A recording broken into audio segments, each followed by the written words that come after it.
ஊவேசா எழுதிய என் சரித்திரம், பகத்சிங் எழுதிய நான் ஏன் நாத்திகனானேன், மகாத்மா காந்தியின் சத்திய சோதனை, லியோ டால்ஸ்டாயின் போரும் அமைதியும், தாஸ்தாவஸ்கியின் குற்றமும் தண்டனையும், உலகம் சுற்றிய தமிழர் ஏ.கே. செட்டியாரின் பயணக் கட்டுரைகள், ஜான் ரீட் எழுதிய உலகை உலுக்கிய 10 நாட்கள், சுத்தானந்த பாரதியார் மொழிபெயர்த்த ஏழைப்படும் பாடு, ராபின்சன் குருசோவின் தன் வரலாறு, ஹெமிங்வேயின் கடலும் கிழவனும்.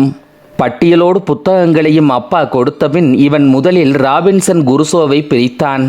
அன்றிலிருந்து கடலில் மூழ்கி ஆளில்லாத தனித்தீவில் ராபின்சன் குருசோ கரை ஒதுங்கியது போல் இவனும் புத்தகங்கள் எனும் தீவுக்குள் மூழ்கி போனான்.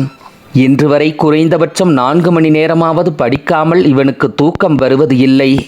திடீரென்று நள்ளிரவில் விளக்கின் வெளிச்சத்தால் இவன் மனைவி எழுந்து, என்னங்க 3 மணி ஆச்சுங்க, காலையில் படிச்சுக்கலாம், தூங்குங்க